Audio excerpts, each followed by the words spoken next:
வாழ்க்கையில நடக்கிறது எல்லாமே நல்லதுக்காக தான் சொல்லுவாங்க. ஆனா, நம்மள்ல எத்தன பேர் அத உண்மையிலேயே முழுமையா உள்வாங்கி புரிஞ்சுகிட்டு வாழ்ந்துட்டு இருக்கோம் அப்படின்னு கேட்டா, கேள்விக்குறிதான். ஒரு அடர்ந்த பசுமையான காட்டுல, மரங்கள்லாம் சூழ்ந்திருக்கிற இடத்துல, ஒரு முனிவர் தியானம் செஞ்சுட்டு இருக்காரு. திடீர் ஒரு இளைஞன் ஓடி வரான் அந்த முனிவர் கிட்ட. கண்கள் ஃபுல்லா கண்ணீர். என்ன நடந்தது அப்படின்னு சொல்லி அவரால விவரிக்க கூட முடியல. அவ்ளோ துக்கம். இருந்தாலும் முனிவர் அவனோட தோள்ல தட்டி கொடுத்து, "என்னவா இருந்தாலும் சொல்லுப்பா, பார்த்துக்கலாம். என்ன பிரச்சனை? நீ ஏன் இவ்ளோ வருத்தத்தோட அழுவுற?" அப்படின்னு சொல்லி கேட்குறாரு. இளைஞன் சொல்றான், "இந்த காட்டுல நடந்து வந்துட்டு இருக்கும்போது என் கையில இருந்த அத்தனை பொருட்களையும் திருடர்கள் வந்து களவாடிட்டு போயிட்டாங்க. இப்போ என் கையில எந்த பொருளுமே இல்ல. நான் எந்த திசையில வந்தேன், எந்த திசையில நான் போகணும் அப்படிங்கிறது கூட எனக்கு ஞாபகம் இல்ல. எல்லாத்தையும் இழந்துட்ட ஒரு தனி மரமா நிக்கிற மாதிரி ஒரு நிலை தான் நான் நின்னுட்டு இருக்கேன். எனக்கு ரொம்பவே வருத்தமா இருக்கு அப்படின்னு சொல்லிட்டு ரொம்பவே கதறாங்க. இதை கேட்ட முனிவர், "கவலைப்படாதப்பா. நம்ம வாழ்க்கையில என்ன நடந்தாலும் நடக்கிறது எல்லாம் நன்மைக்கே தான். சோ நீ வருத்தப்படாத. இதுக்கு பின்னணியிலயும் கண்டிப்பா உன் வாழ்க்கைக்கு தேவையான நல்ல விஷயம் இருக்கும்" அப்படின்னு சொல்றாரு. இளைஞனோட துக்கம் வந்து கோவமா மாறிடுது. இப்ப நான் என்ன சொல்றேங்கிறது உங்களுக்கு முழுமையா புரிஞ்சதா இல்லையான்னு எனக்கு தெரியல. நான் ரொம்ப வருத்தப்பட்டு பேசிட்டு இருக்கேன். என் கையில எதுவுமே இல்ல. எந்த திசையில போறதுன்னு தெரியல. ஒரு நிர்கதியா நான் நின்னுட்டு இருக்க இந்த சூழ்நிலை எப்படி நன்மையா இருக்கும்னு எனக்கு புரியல. நீங்க ஏன் இப்படி சொல்றீங்கன்னு எனக்கு புரியல அப்படின்னு சொல்லி கோவமா பேசுறான். அப்ப முனிவர் சொல்றாரு, "பொறுமையா இருப்பா. உனக்கு நான் ஒரு கதை மூலியமா இது என்னங்கிறத நான் விளக்குறேன்" அப்படின்னு சொல்லிட்டு ஒரு கதை சொல்ல ஆரம்பிக்கிறாரு. பழங்காலத்துல ஆறுகள் சூழ்ந்த ஒரு இடத்துல ஒரு விவசாயி வாழ்ந்துட்டு வராங்க. அந்த விவசாயிக்கு மனைவியும் ஒரு மகனும் இருக்காங்க. ஒரு சின்ன வீட்டுல சில தானிய குவியல்களோட வாழ்ந்துட்டு வராங்க. அந்த விவசாயி முழு நேர வேலையும் வந்துட்டு விவசாயம் பண்றது மட்டும்தான். அவங்களுக்கு தெரிஞ்சது அது மட்டும்தான். எதிர்பாராத விதமா திடீர்னு அந்த கிராமத்துல ஒரு வெள்ளம் வந்துருது. வீடுகள், விலங்குகள், பயிர்கள் அப்படின்ட்டு எதுவுமே மிச்சம் வைக்காம எல்லாமே அழிஞ்சிட்டு அடிச்சுட்டு போயிடுது. அந்த விவசாயி தன்கிட்ட இருந்த எல்லாத்தையுமே இழந்துடுறான். ரொம்பவே வருத்தத்தோட, மன வருத்தத்தோட, கஷ்டத்தோட அழ ஆரம்பிச்சுட்டான். இனி நான் எப்படி வாழ்வேன்? என்னோட மனைவியும், குழந்தையும் நான் எப்படி பார்த்துப்பேன்? அப்படின்னு சொல்லிட்டு ரொம்பவே கதறான். ஆனா அவனோட மகன் தன்னோட அப்பா கிட்ட போய் சொல்றான், "அப்பா, எதுக்கும் வருத்தப்படாதீங்க. நம்மளோட வாழ்க்கையில நடக்கிறது எல்லாமே நல்லதுக்காக மட்டும் தான் இருக்கும்" அப்படின்னு சொல்லிட்டு. அப்போ விவசாயியோட துக்கம் வந்து ரொம்பவே கோவமா மாறுது. "எப்படி நீ வந்து என்கிட்ட இத சொல்லலாம்? இன்னைக்கு நம்ம எல்லாத்தையுமே இழந்துட்டு நிக்கிறோம். இது எப்படி நம்மளோட குடும்பத்துக்கும், நமக்கும் நல்லதா மாறும்? அடுத்த வேளை சாப்பிடுறதுக்கோ, உடுத்துறதுக்கோ எதுவுமே நம்மகிட்ட இல்ல. இத நீ நல்லதுன்னு எப்படி சொல்ற?" அப்படின்னு சொல்லிட்டு ரொம்பவே கோவமா தன்னோட மகன அடிச்சு வெளியில அனுப்பிச்சிடுறான். "என் கண்ணு முன்னாடியே நீ நிக்காத. எதையுமே புரிஞ்சுக்காம நீ பேசுற" அப்படின்னு சொல்லிட்டு வெளியில துரத்திடுறோம். அவரோட மகனும் ரொம்பவே மனமுடைஞ்சு, "நான் நல்லதுக்காக ஒரு தன்னம்பிக்கையோட தானே பேசினேன். ஆனா அப்பா நம்மள புரிஞ்சுக்காம இப்படி போட்டு நம்மள அடிச்சுட்டு ரொம்ப வேதனைப்படுத்திட்டாரே" அப்படின்னு சொல்லிட்டு அவனும் அந்த வீட்ட விட்டு கிளம்பிடுறான். சில நேரங்கள் கழிச்சு அந்த கிராமத்துல இருக்கிறவங்கள மீட்டெடுக்கிறதுக்காக ஒரு படகு வருது.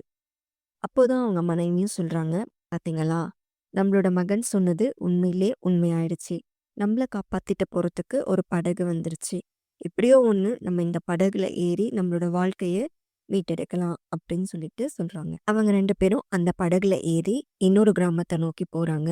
நாட்கள், வாரங்களா மாறுது. விவசாயியும், அவரோட மனைவியும் தன்னோட வாழ்க்கைய நிலைநிறுத்துறதுக்காக ரொம்பவே போராடுறாங்க. ஒரு நாள் அவரோட மனைவி சொல்றாங்க, "நீங்க இங்கேயே இருந்தா நம்மளோட வாழ்க்கைய இப்படியே போராடிக்கிட்டே தான் இருக்கணும்.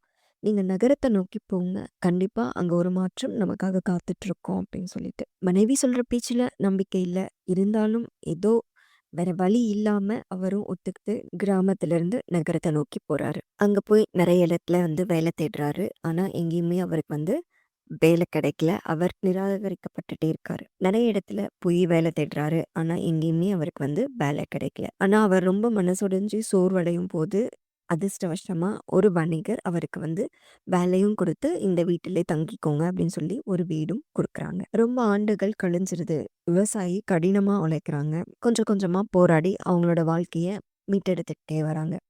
திடீர்னு ஒரு நாள் அவங்களோட வீட்டு கதவு தட்டப்படுது. "யாரா இருக்கும்?" அப்படின்னு சொல்லி வீட்டோட கதவ தொறந்து பார்க்கும்போது பயங்கர ஷாக். அது அவங்க விட்டு ஓடிப்போன அவரோட மகன். தன்னோட மகன பார்த்தோனே இவருக்கு ஒரே குற்ற உணர்வா போயிடுது. அன்னைக்கு நம்ம சொன்ன ஒரு வார்த்தையினால இத்தன வருடங்கள் தன்னோட மகன பிரிஞ்சு இருந்துட்டோமே அப்படின்னு சொல்லிட்டு. தவறான ஒரு நம்பிக்கையின்மையோட நம்ம பேசினதுனால தான் நம்மளோட மகன் நம்மள விட்டுட்டு போயிட்டாங்க அப்படின்னு சொல்லி ரொம்பவே வருத்தப்படுறாரு. இருந்தாலும் தன்னோட மகன் ரொம்பவே பொறுமையாவும், அமைதியாவும் தன்னோட அப்பாவ தேடி கண்டுபிடிச்சதுக்கப்புறம், அப்பா கிட்ட ரொம்ப அன்போட வந்து பேசுறாங்க. "அப்பா நம்ம இழந்தது நெறைய தான். நான் இல்லன்னு சொல்ல வரல. ஆனா அன்னைக்கு அந்த வெள்ளம் நம்ம ஊருக்கு வராம இருந்திருந்தா, நீங்க என்ன அப்படி சொல்லியிருக்க மாட்டீங்க. நான் வெளியில வந்திருக்க மாட்டேன். அந்த கிராமத்தோட நம்மளோட வாழ்க்கையும் முடிஞ்சிட்டுருக்கும். ஆனா ஏதோ ஒரு கஷ்டத்துலயும் நான் அந்த ஊர விட்டு வெளியில வந்ததுனால மட்டும் தான், இந்த நகரத்துல எனக்கு ஒரு நல்ல வேலை கிடைச்சது. ஆரம்பத்துல நானும் ரொம்பவே கஷ்டப்பட்டேன். அப்புறம் கொஞ்சம் கொஞ்சமா வேலை கத்துக்கிட்டு, அதுல இருக்கிற நுணுக்கங்கள் மூலியமா நானும் ஒரு பிசினஸ ஸ்டார்ட் பண்ணி, அது மூலியமா இன்னைக்கு நெறைய சாதிச்சிருக்கேன். ஒரு சொந்தமா வீடு வாங்கியிருக்கேன். எனக்குன்னு கார் இருக்கு. தேவையான சொத்துக்கள் சேர்த்திருக்கேன். இது எல்லாமே நமக்கு நடந்த கெட்ட விஷயங்களால மட்டும் தான். ஸோ எந்த சூழ்நிலையிலும் நமக்கு ஒரு கெட்டது நடந்தது அப்டின்னா, கண்டிப்பா அதுக்கு பின்னாடி ஒரு நல்ல விஷயம் இருக்கு அப்டிங்கிறத நம்ம புரிஞ்சுக்கிட்டாலே போதும். நம்மளோட வாழ்க்கைய பேலன்சிங்கா கொண்டு போக முடியும் அப்டிங்கிறத தன்னோட அப்பாவுக்கு புரிய வைக்கிறாங்க. இவ்ளோ நம்பிக்கையோட பேசின தன்னோட மகன கட்டி அணைச்சு ஆனந்த கண்ணீர் விடுறாரு அந்த அப்பா. முனிவர் சிரிச்சுக்கிட்டே கேட்கிறாரு. இதுதான் நம்மளோட வாழ்க்கை. ஸோ அந்த விவசாயி கொஞ்சம் கூட நம்பிக்கையே இல்லாம தன்னோட மகன வீட்ட விட்டு அனுப்பிச்சாலும், மகன் கையில எதுவுமே இல்லாம தன்னோட நம்பிக்கைய மட்டுமே வச்சுட்டு இந்த அளவுக்கு வர முடியும் அப்படின்னா, வாழ்க்கையில எல்லாராலுமே எதுவுமே இல்லனாலும் நம்பிக்கைய வச்சு ஒரு நல்ல நிலைமைக்கு கண்டிப்பா வர முடியும். அப்படின்னு சொல்லி அந்த இளைஞனுக்கு புரிய வைக்கிறாங்க. புரிய வச்சதோட இல்லாம ஒரு கல்ல அந்த இளைஞனோட கையில குடுத்து, இது ஒரு பொக்கிஷம். இது உனக்கு கஷ்ட காலத்துல கண்டிப்பா உதவும். இத எடுத்துட்டு போயி, நீ இழந்தது எல்லாமே வந்து மீட்டெடுத்து உன்னோட வாழ்க்கைய சிறப்பா அமைச்சுக்கோ அப்படின்னு சொல்லி வழி அனுப்பி வைக்கிறாரு. வாழ்க்கையில எப்பவுமே எதிர்பாராத சவால்கள் நிறையவே இருக்கும். சில நேரம் எல்லாமே பாழா போயிடுச்சு அப்படின்னு சொல்லி நமக்கு தோணலாம். ஆனா எப்பவுமே நீங்க நினைவுல வச்சுக்கணும். எல்லா நிகழ்வும் நல்லதா இருந்தாலும் சரி, கெட்டதா இருந்தாலும் சரி, அது உங்களோட வாழ்க்கையில ஒரு அங்கமே தவிர, அதுவே உங்களோட வாழ்க்கை ஆயிடாது. ஸோ நம்பிக்கையோட ஒவ்வொரு அடியும் நீங்க எடுத்து வச்சீங்க அப்படின்னா, உங்களோட பயணம் கண்டிப்பா சிறப்பா அமையும். பொறுமை, நம்பிக்கை, விடாமுயற்சி இது 3ம் இருந்தாலே வாழ்க்கையில எவ்ளோ சோதனைகள் வந்தாலும் அது எல்லாமே சமாளிச்சு ஒரு நல்ல இடத்துக்கு நமக்கு போகறதுக்கு இந்த 3ம் கண்டிப்பா ரொம்பவே உதவும். இன்னைக்கு உங்களுக்கு தோல்வியா தோன்ற விஷயங்கள் எல்லாமே நாளைக்கு உங்களோட பிரகாசமான வாழ்க்கைக்கு தேவையான அடித்தளமா தான் கண்டிப்பா இருக்கும். ஸோ உங்களோட ஒவ்வொரு அடியும் வாழ்க்கையில எடுத்து வைக்கிறத நம்பிக்கையோட வைங்க. கண்டிப்பா உங்களுக்கான பிரகாசமான வாழ்க்கை நிச்சயம். நன்றி.